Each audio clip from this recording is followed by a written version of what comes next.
Hey, how's it going, everyone? Ladies, gentlemen, kids, everybody out there. Thank you guys for joining us for yet another episode of Diving Deep into Entertainment. It is what episode, bro? 41st episode. Yes, it is. Wow. Had to check me. Yeah. I actually quickly forgot about that, guys. But yeah, today we're going to talk about...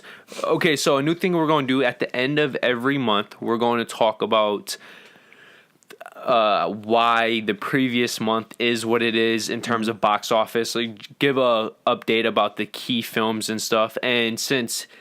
when you guys get this, it's going to be February, but we recorded end of January. So we want to talk about why Christmas and the holiday season is still important to release a film, and we're going to talk about the films released in December.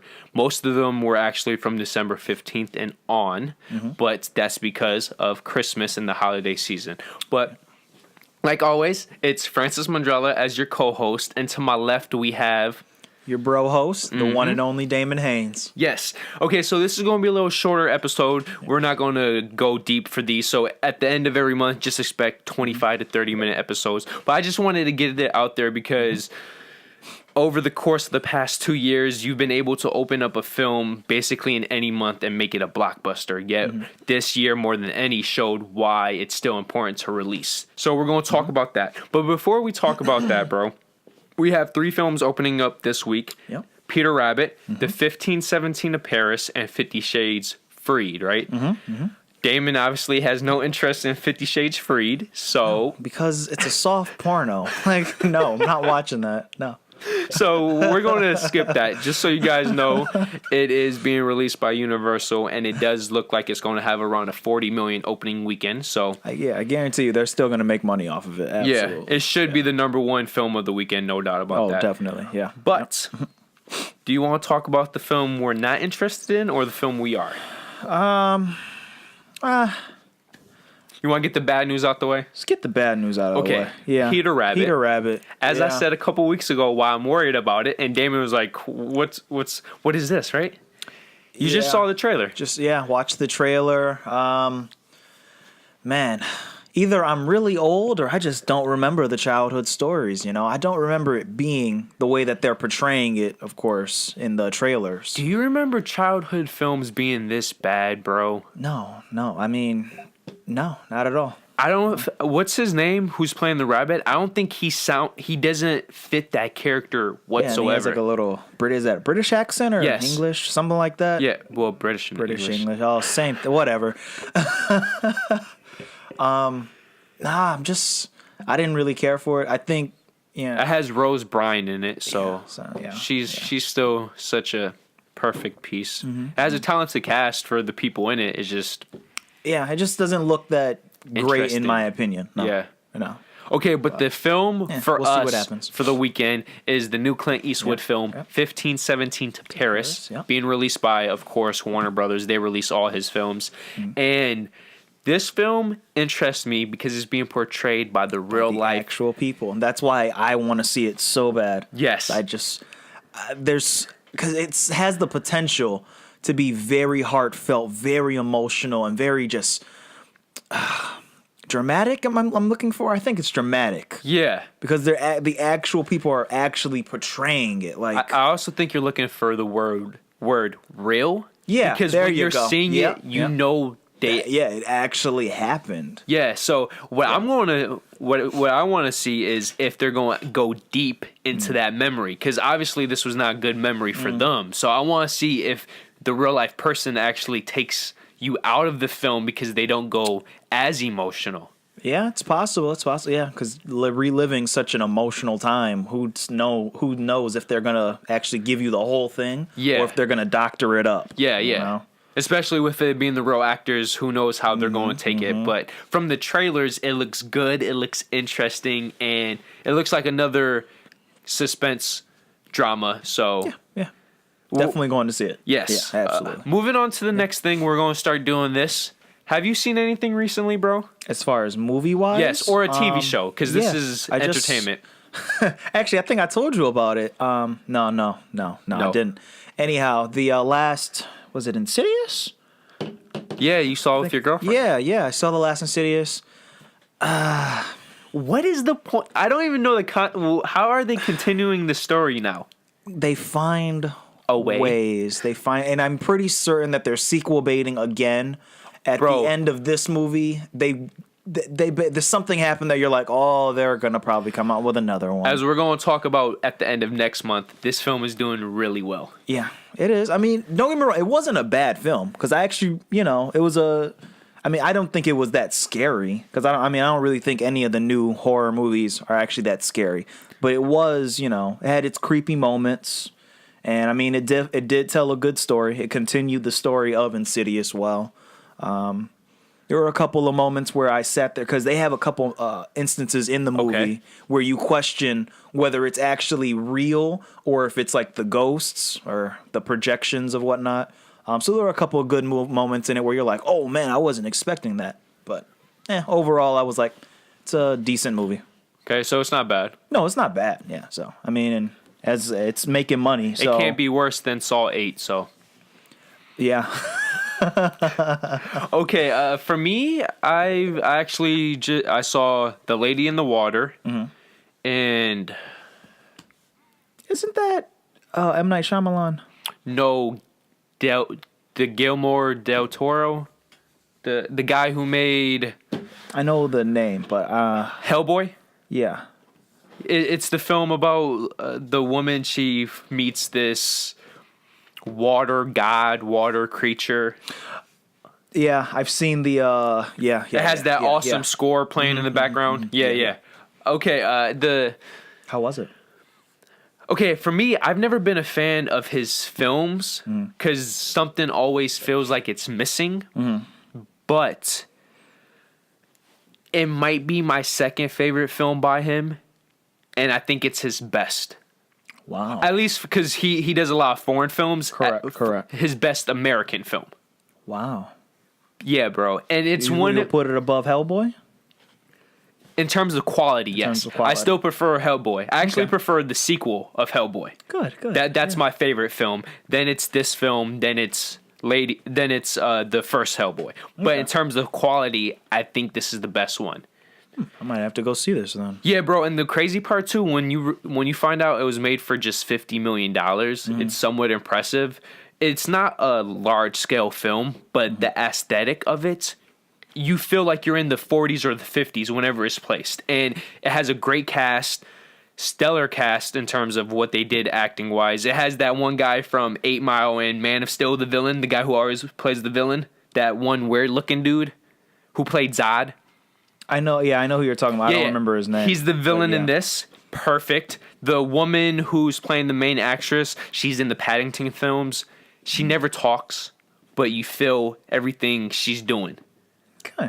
And the best way to describe this film, the first 75% of this film is what's going on. It's like, what's the point of the film, I should say, right? And the last 25%, it comes together. It's one of the best endings of this year. Because for most of the year, I've had a problem with how films have ended. Yes, like, I would love a film, and then it's just like, really?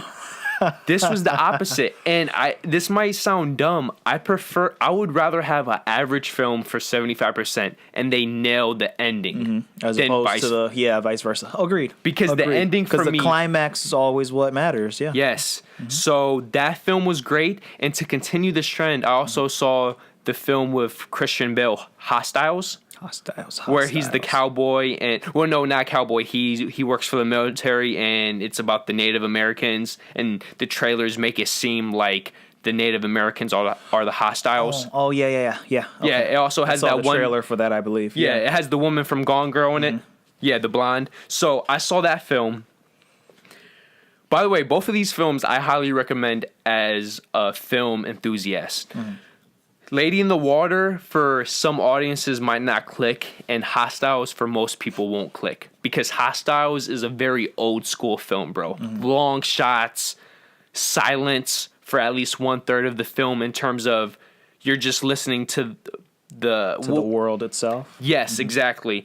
And a lot of the acting is more so facial and physical rather than dialogue and language. And this film, even more so than Lady in the Water, bro, the first half, some people might walk out because nothing's going on in terms of a plot, a message. So it's not doing anything. It's just spewing just stuff. You think. Then because the film is so slow, you almost forget what's going on. You're going through the motions, and then the halfway point, more action, right, happens. And then the last 20 minutes, bro, you will be thinking, this film sucks. And then the last 20 minutes brings every single long shot, every single silent moment, every single dialogue together. And it's like, I really like that film. Wow. Okay. And the craziest part too is for most of the film too, you're going to think this is a stereotypical white people are good, Indians are bad storyline. But that's not what the story is about. And the title of the film, by the end of the film, you're going to know what it's about. And it's not about the Native Americans. And it was good. Christian Bale, I should have never doubted him when it comes to Westerns because he also did 3:10 to Yuma. So Yes, he did. Yeah. And I'm Batman. I wouldn't say see that. Where is she? Sorry, guys. If you guys have Movie Pass, go see that film. And Damon, when it comes on Netflix or whatever, Redbox, I would say get it. And it's going to be tough. Stick it through. This is one of the, it's like a video game. Most video games. A really horrible start, and then it gets better.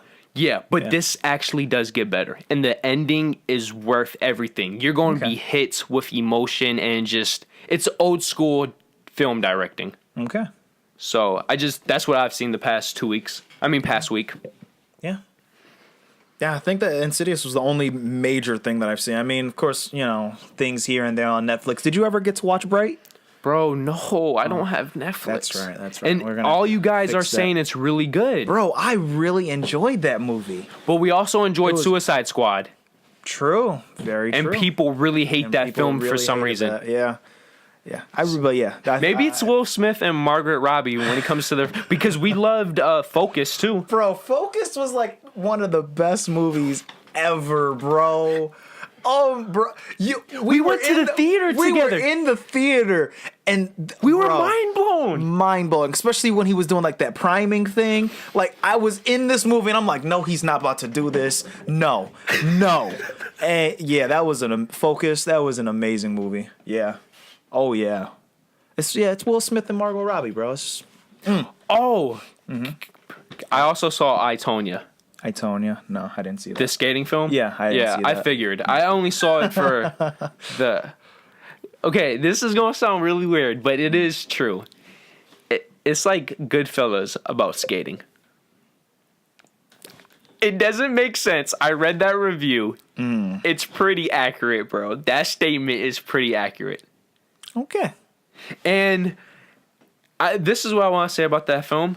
After seeing that film, I respect... Tanya Harding a lot more. Okay. I'm not saying she's innocent, but the points that are brought up in the film are a good point. Because she was basically the LeBron James of her skating career. Like, she was the hated villain. And why was she? So that's what the film brings up. And the skating scenes are weird, though, bro. They do some facial animation, so obviously Margaret Robbie isn't skating. Of course, yeah. But you can tell, and it's bad. So it was bad editing. No, not bad editing, just bad, whatever facial CGI stunt they did. It just, you could tell they plopped her face on the body. Okay. Yeah, so. Kind of like how they did with, what's his name in, was it, not Force Awakens, Rogue One, the one of the commanders. I can't remember his name.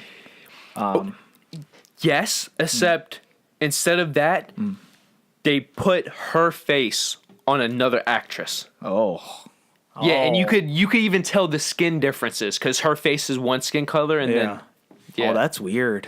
No, that's it. It's something, even like Jordan, he wouldn't notice the CGI. Jordan doesn't notice anything. But he could tell something's off. Wow. Then yeah, that must okay. All right. Okay, but guys, that's our update for what we've been up to. Let us know, have you guys watched any movies, television shows lately, any new seasons? So we could talk about that. We're always up to talking about that. Of course, be respectful. Like, don't say a film sucks unless you have some proof, right? You know, like some fantasy films that just don't make any sense to the plot. But who's calling, bro? Kim. Shocker. That's his girlfriend. Okay, getting back to the topic, we're here to talk about why it's still such a key thing to open up during Christmas, right? So let's first and foremost talk about The Last Jedi. It had a 220 million opening weekend, and it's right now, as of recording, around 615 million. I'm sorry. So the legs transfer to 2.8, right? Which is technically bad for a Christmas film. But we believe if the film opened up during the summer with this reception, it would have pulled in some type of Marvel legs where it doesn't even make 2.5 times its opening weekend. You know, where it has like a high opening weekend and then basically just doubles. Yeah. So Christmas did help out, even though it didn't help out as much. But when a film makes 600+ million, can't be that mad. Yeah. Yeah. So. Yeah. But this is going to affect. Yo, bro, did you see the new Han Solo trailer? I saw it earlier, bro. I'm worried, man. Okay, this is the thing. Worried. I saw both of them. I saw the teaser to the teaser. Oh, I didn't know there were two of them. Yeah, the short. It was just a minute. Yeah, I saw the short one. The minute one? Yeah. Or the minute and a half one? Minute. Okay, the minute and a half one is much worse. Oh man, that's scary. Cause I think we talked about it before. I was really excited for it, but oh man, I'm still gonna go see it because it's still a Star Wars movie. But man, we'll see what happens. Yeah. Mm-hmm. Yeah. So, how do you feel about the actor? That's the thing throwing me off. He doesn't. First, I mean, he obviously doesn't look like young Harrison Ford. He doesn't sound like him. Right, he doesn't sound like him. He doesn't talk look like him. He doesn't have the same mannerisms. Yeah, mannerisms. That's the word. He just. It'd be like what's gonna happen when they recast Wolverine for the X-Men. Everybody's gonna sit there and say it's just off, it's wrong. But for example, if they cast like a Tom Hardy, right? Yeah. He still fits that build. Yeah, he still fits the build, but it still will never be the same. But I definitely think the guy that they got for to replace Harrison Ford, no, it's not. No. Bro, it doesn't look like it at all. Yeah. But, yeah.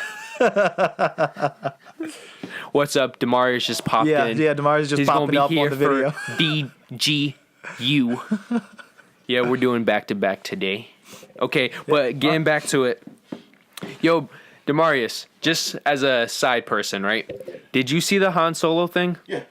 How do you feel about? I highlight for as I said, I'm a fan of Donald Glover as an actor. That kind of made me smile a little bit. I don't know what dude that's playing Han yet. See, same thing we just said. Yeah. Yeah. It's not me trying to like show him or anything. I don't know yet. You know. No, we just said the exact same thing. He doesn't look like him. He doesn't talk like him. The mannerisms are different. It's big shoes to fill. But we already saw a young Han Solo. It's like you can't get much younger than Harrison Ford was when. Okay. All right, yeah, let's continue. Okay, just to show about how legs work. Ferdinand, the Blue Sky film from Fox, it just had a 13 million opening weekend, but legged it to 82, which is 6 times its opening weekend. Mm-hmm. You just don't get that even during the summertime for animated films, so that helped out. Now we're going to skip the December 20th films just because... Yeah, both of them, yeah. We want to save them for last because I have some things to say. Did you see Jumanji yet? No, I have not seen Jumanji. I've heard so many things about it. I actually watched the everything wrong with. So I know parts of They the made movie. a video of it? Yeah. Oh. Just have to find it on YouTube, yeah. Real quick, what did they say was wrong with it? Well, they like just nitpick at it. Oh, So it's not like no, it's not like they're actually like properly analyzing it. No. Oh, no, okay. no. So Well, it's stupid stuff. Oh, okay. Okay. So I've seen bits and pieces of the movie, but I can't really tell you anything about it. So, Okay. but continue, yeah. But honestly, the last one, I don't know anything about it, and I don't care about it at all. I don't care, but it proved our point about why it's still important. You're right. You're J- right. For a December release. Before I get any deeper, most films on average make about 3 times its opening week, right? About 3 times. If you're a summer blockbuster film, it comes down to about 2.5. If you're a more critically acclaimed film, it goes from the 3.5 to 4.5. And of course, there's exceptions where a film like Batman vs Superman completely nosedives, only makes 2 times. And then there's the films that do 5, 6. You know. But Christmas is where you start seeing the really ridiculous legs. Yeah. And that's why we want to emphasize The Last Jedi, where it only had 2.8 times its opening weekend. But for the critical and commercial reception, it might have been different if it was the summertime. But December 22nd, the last major film was Pitch Perfect 3. The first one was a good film. Did you see the first one? No. I hate you. I was not interested at all. The second film was crap, in my opinion. The first film I really enjoyed. The second film, it felt like been there, done that, but it's worse. Like, you don't improve on what you previously did. You just replicated it, and it's not the same effect. And now we have the third one. I haven't seen it yet, but it had a 19.9 million opening weekend. Has legged it already to 104. It feels like it's going to finish with like around 106. That's 5.2 times its legs. It's really good though. Yeah. The sequel 5 times. Yeah. Than on its opening weekend. That's amazing. Yeah, it really is. No, it is. And that's just 5, right? Yeah. So we're going to get to The Greatest Showman and Jumanji. The Greatest Showman. Which I actually have not seen yet, but I really want to see. I really want to see it. Let's say somehow I saw a part of it, right? So you saw part of it? Okay. I really enjoyed it. Okay. So I can see why it's doing good. How it's doing this good. It is mind-blowing. Yeah. Damon, can you just... Mind-blowing. Oh, man. I just finally fully read that. Wow. I know, yeah. Turn the brightness up. Wow. Okay. So opening weekend, it made $8.8 million. Which is actually very caution, because that's pretty It's bad. nothing crazy. Yeah. Even for Christmas. Yeah. But that grew to $138.5 million. And still going. And still, of course, yeah, still going.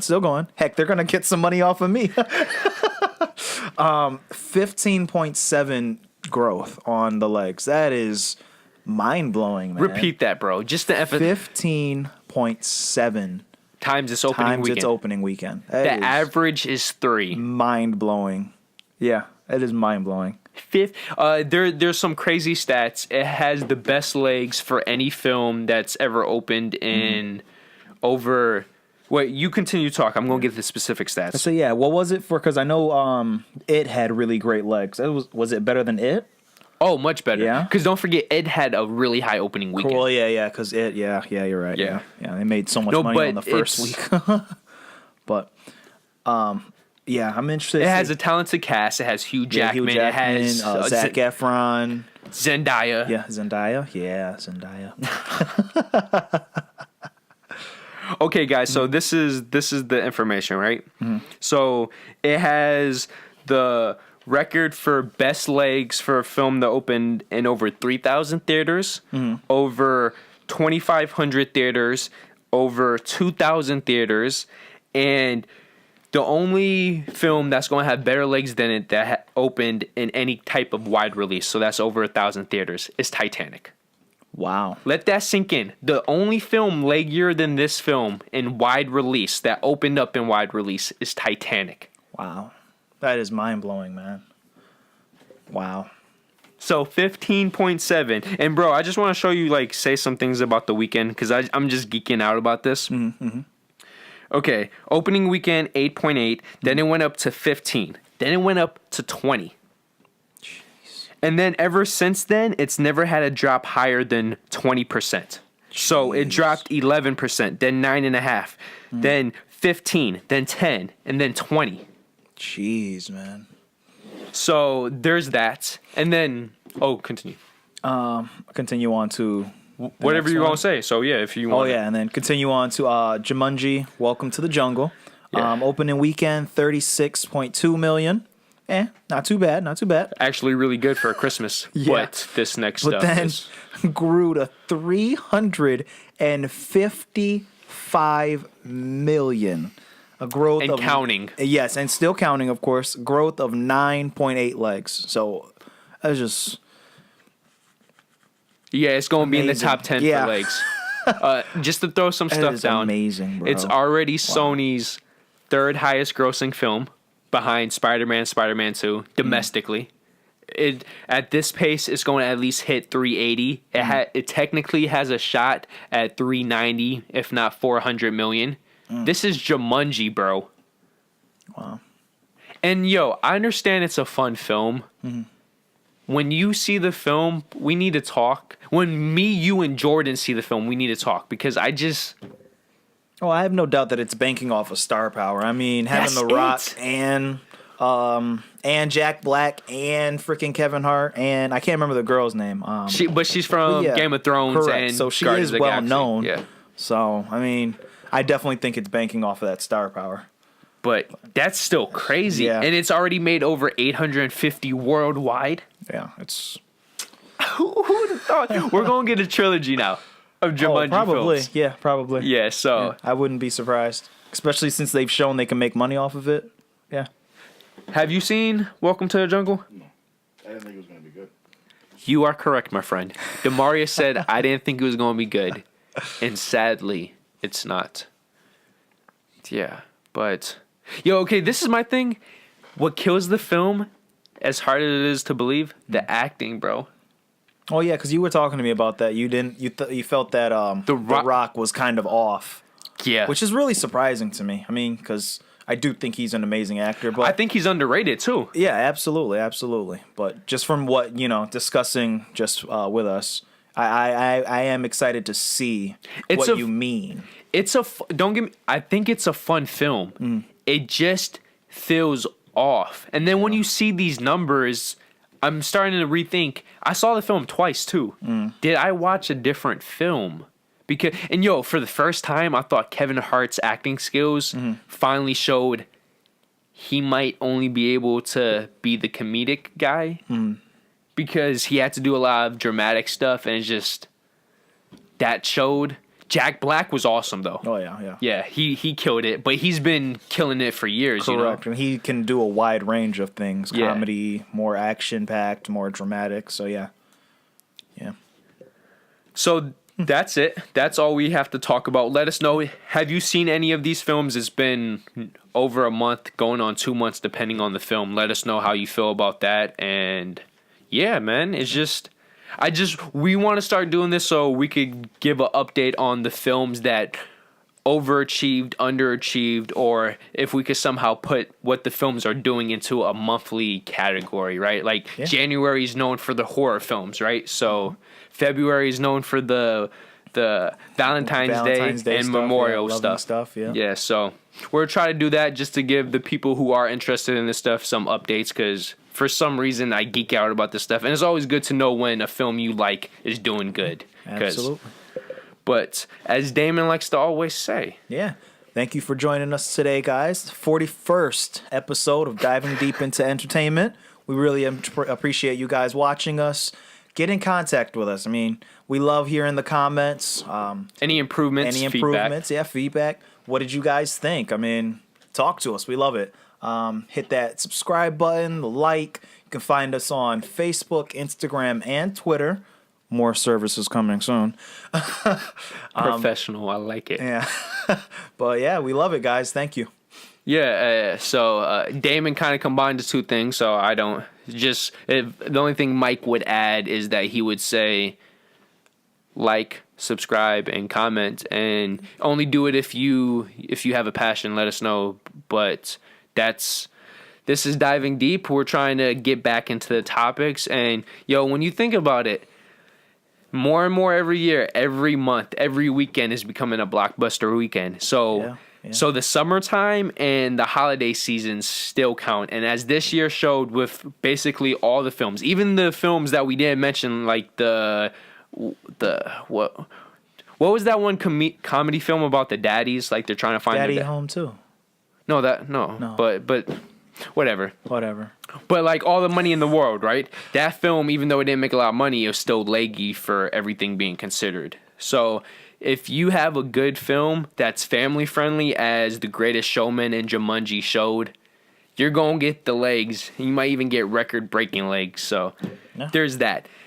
Thank you guys. We hope to see you next week for the 42nd episode. And as always, enjoy your day, enjoy your week, and we hope to see you next time for Diving Deep. So life, liberty, and the pursuit of happiness.